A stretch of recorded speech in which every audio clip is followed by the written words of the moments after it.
नमस्कार मित्रांनो, आपण पाहताय मानदेश न्यूज आवाज सर्वसामान्यांचा. सर्वसामान्यांचा आवाज बुलंद करणारा मी तुमच्या सर्वांचा लाडका शेतकरी पुत्र केशव जाधव. तर मित्रांनो, आजच्या व्हिडिओमध्ये आपण जाणून घेणार आहोत अहिल्यादेवी सिंचन विहीर योजना.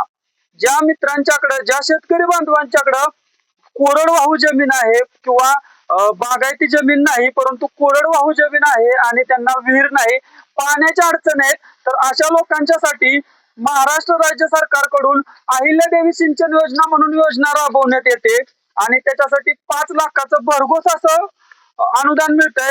मित्रांनो, तुम्ही म्हणाल हे अनुदान कसं मिळवायचं, तर सर्वप्रथम मित्रांनो, तुमच्या ग्रामपंचायत ऑफिस मध्ये जो ठराव असतो, जो ठराव आम्ही सुद्धा घेतलेला आहे, तो मी तुम्हाला दाखवण्याचा प्रयत्न करणार आहे.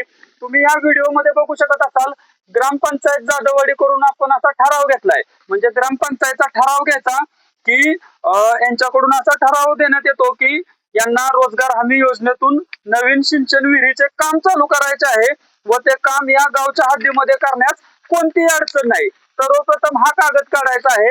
हा कागद काढल्यानंतर मित्रांनो, दुसरी सर्वात महत्वाची गोष्ट आहे, तुमच्या जे शेतीचे जे उतारे आहेत ते सर्व 7, 12, 8 असे उतारे काढायचे, तरच तुम्हाला सिंचन विहीर योजना मिळू शकते. आणि ही सिंचन योजना विहीर मिळवत असताना सर्वप्रथम तुम्ही तुमचा उत्पन्नाचा दाखला काढायचा आहे, जसा की आम्ही काढलेला आहे. तहसीलदार मानकडून हा असा उत्पन्नाचा दाखला मिळतो की यांचं उत्पन्न एवढ्या एवढ्या लाखाच्या आतमध्ये आहे आणि हे शेतकरी आहेत म्हणून. त्याच्यानंतर दुसरं जे प्रमाणपत्र असतंय ते तुम्ही हमीपत्र, एक हमीपत्र तयार करायचं असतंय की महाराष्ट्र राज्य सरकारकडून अहिल्यादेवी सिंचन योजनेचा लाभ घेत असताना त्या लाभ मिळाल्यानंतर ती मी विहीर खांदीन आणि त्या विहिरीचं काम पूर्ण करीन. हे झाले 2 कागदपत्र. तिसरं कागदपत्र काढायचं मित्रांनो, तुम्हाला सर्वप्रथम तुमचं नरेगा म्हणजे रोजगार हमी योजनेअंतर्गत तुमच्या कुटुंबाचं जॉब कार्ड काढायचंय. हे असं जॉब कार्ड असतंय, हे जॉब कार्ड फ्री मध्ये मिळते, याची काही अडचण नाही. असं जॉब कार्ड काढायचं आणि त्या जॉब कार्ड मध्ये तुमचं नाव असलं पाहिजे. म्हणजे कुटुंब प्रमुख तुम्ही जरी नसला तरी तुमच्या फॅमिलीचं जे जॉब कार्ड असतं त्याच्यामध्ये असं तुमचं नाव असलं पाहिजे. आणि हे सगळं केल्यानंतर दुसरं जे तुमची जी विहीर आहे सिंचन विहीर, ते सरकारी तलाव तळ जे असतंय पाणी स्त्रोत किंवा सरकारी पहिली कुणाला विहीर मिळाली असेल तर तिथपासून 500 मीटरच्या अंतरामध्ये तुम्हाला ती विहीर मिळू शकत नाही. म्हणजे तुम्ही जी नवीन विहीर खांदणार आहे ते अंतर 500 मीटरचं असावं.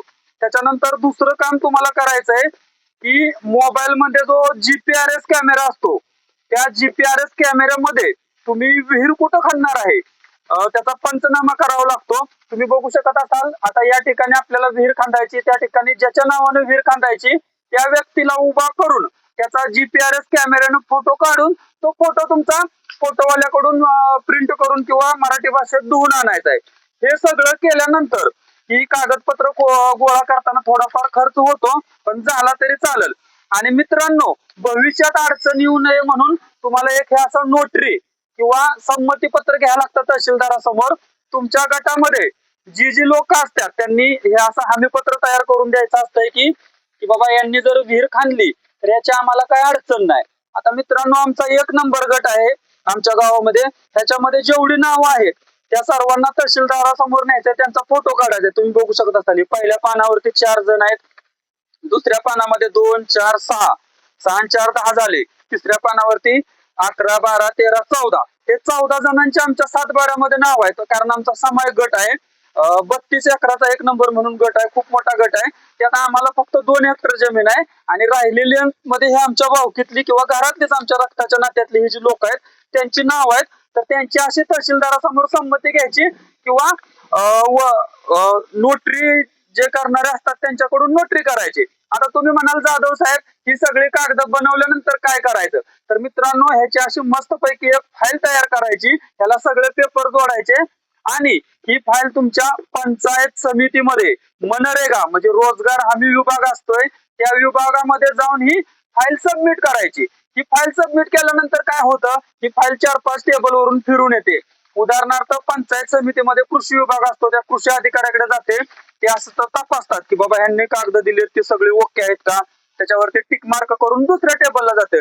दुसरा टेबल असतो पाणी पुरवठा, म्हणजे विहिरीला पाणी लागल्यानंतर त्याचा पुरवठा कसा करायचा, तर पाणी पुरवठा हे असे जे तांत्रिक विभाग सगळीकडे चेकिंग झाल्यानंतर तुमची फाईल मंजूर होते. फाईल मंजूर झाल्यानंतर मित्रांनो तुम्हाला असं महात्मा गांधी रोजगार हमी योजनेतून असं एक पत्र मिळतं. या पत्रावरती लिहिलेलं असतं की बाबा उदाहरणार्थ आमच्या वडिलांचे नाव आहे की शिवाजी गंगाराम जाधव यांची सिंचन विहीर मंजूर झालेली आहे आणि ही आता ह्याला अनुदान असते 5 लाखाचं आणि तुम्ही काम चालू करा म्हणून असं पत्र मिळतं. ते पत्र मिळाल्यानंतर सर्वात प्रथम गोष्ट म्हणजे आता बायोमेट्रिक हजेरी घेतली जाते मित्रांनो. म्हणजे तुमच्या गावामध्ये ज्यांची नावं रोजगार हमी योजनेचं ज्यांचं जॉब कार्ड आहे असे 10, 5, 15 जण जेवढी जास्त माणसं तुम्ही करताल तेवढं तुमचं पेमेंट फास्ट निघतं. तर त्या लोकांच्या नावामध्ये म्हणजे ह्या योजनेचा हेतूच हा आहे की ग्रामीण भागातील सर्वसामान्य लोकांना रोजगार मिळावा आणि तो रोजगार मिळण्यासाठीच अहिल्यादेवी सिंचन योजना म्हणून विहिरीची योजना काढली आणि सरकारने त्याच्यावरती 5 लाख रुपयाचं तुम्हाला अनुदान दिलं जाते. फक्त बाकी योजनेप्रमाणे हे अनुदान महाडीबीटी पोर्टलद्वारे तुमच्या अकाउंटवरती थेट जमा होत नाही. ते रोजगार म्हणजे जी लोक विहीर खांदा येणार आहेत असं दाखवायचं असतंय त्यांच्या खात्यावरती येतं. तर 312 रुपये या हजेरीप्रमाणे त्या माणसांच्या तर तुम्ही रोज 10, 15, 20 माणसं ज्यांचं जॉब कार्ड असावं अशी दिल्यानंतर त्यांच्या खात्यावरती पैसे ते जातात आणि मग त्यांना रिक्वेस्ट करून ते पैसे तुम्ही घ्यायचे असतात. तुम्ही जी लोक तयार कराल की सज्जन लोक असावी ती. आता बऱ्याच वेळा काय होतं जर तुम्ही एखाद्याचं जॉब कार्ड दिलं आणि त्याचे पैसे आले तर ती माणसं म्हणतात दादा पैसे खर्चून गेलं आल्यावर देतो. काही जण म्हणतात माझी मोदीची पेन्शन आली होती. काही जण म्हणतात माझ्या लाडक्या बहिणीचं आलं होतं. पैसे तुमचंच असतात पण ती लोक द्यायला टाळाटाळ करतात. आम्ही आता लवकरच माननीय ग्रामविकास मंत्री जयकुमार गोरे भाऊ जे आमच्या तालुक्याचे दमदार आमदार आहेत त्यांना विनंती करून येणाऱ्या पावसाळी अधिवेशनामध्ये हा मुद्दा मांडायला होणार आहे की अहिल्यादेवी सिंचन योजनेचं जे पैसे आहेत ते महाडीबीटी पोर्टलद्वारे थेट शेतकऱ्याच्या खात्यावरती यावं. कारण ही 10-12 जण जमवायची आणि त्याची बायोमेट्रिक हजेरी सकाळी एकदा घ्यायची संध्याकाळी एकदा घ्यायची तर ही शेतकऱ्याला थोडीशी डोकेदुखी होते आणि ही डोकेदुखी थांबावी म्हणून आम्ही लवकरच माननीय नामदार जयकुमार गोरे भाऊ ग्रामविकास मंत्री आहेत त्यांची भेट घेऊन पुढे हा मुद्दा मांडायला होणार आहे. चला तर आजचा व्हिडिओ कसा वाटला मित्रांनो. तुम्हाला सुद्धा जर विहीर नसेल कोरडवाहू क्षेत्र 1 एकरपेक्षा जास्त तुमच्याकडे असेल तर थांबू नका. पटापट ही कागद गोळा करा आणि ह्या अहिल्यादेवी सिंचन योजनेचा 5 लाख रुपयाचा फायदा घ्या आणि तुम्ही सुद्धा सिंचन विहीर खांदा. मित्रांनो आजचा व्हिडिओ तुम्हाला कसा वाटला कमेंट करून सांगा आणि ह्या आपल्या शेतकरी भावांसाठी आपण हे जे नवनवीन व्हिडिओ बनवत असतोय ते सर्वप्रथम तुमच्यापर्यंत पोहोचण्यासाठी सर्वप्रथम आपल्या मानदेश न्यूज आवाज सर्वसामान्यांचा या मानदेश न्यूज या युट्यूब चॅनलला सबस्क्राईब करा. तसंच आपल्या इंस्टाग्रामला मानदेश न्यूज याच नावाने पेज आहे त्या पेजला फॉलो करा. फेसबुकला सुद्धा आपलं मानदेश न्यूज या नावाने प्रोफाईल व पेज आहे त्या पेजला सुद्धा फॉलो करा लाईक करा. आणि भावांनो कोणत्या नवीन विषयावरती व्हिडिओ बनवायला पाहिजे ते सुद्धा कमेंट करून सांगा. पूर्ण महाराष्ट्रातील शेतीमातीशी निगडीत व्हिडिओ बनवण्यासाठी आपली मानदेश न्यूजची टीम भल्या पहाटे लवकर उठून शेळ्या मेंढ्याच्या बाजारात आपण जात असतोय. ट्रॅक्टरचे सेकंड हँड शोरूम मध्ये आपण जात असतोय. कार बाजाराचे सुद्धा आपण व्हिडिओ करतोय आणि ही सर्व सेवा एक सामाजिक जबाबदारी म्हणून निशुल्कपणे पूर्ण आपण महाराष्ट्रामध्ये देत असतोय. याविषयी तुम्हाला काय वाटतं हे सुद्धा कमेंट करून सांगा. चला तर भेटणार आहोत पुन्हा एकदा अशाच एका नवीन ठिकाणी नवीन व्हिडिओसह. तोपर्यंत धन्यवाद. सई जाधव सह मी केशव जाधव मानदेश न्यूज जाधववाडी. धन्यवाद.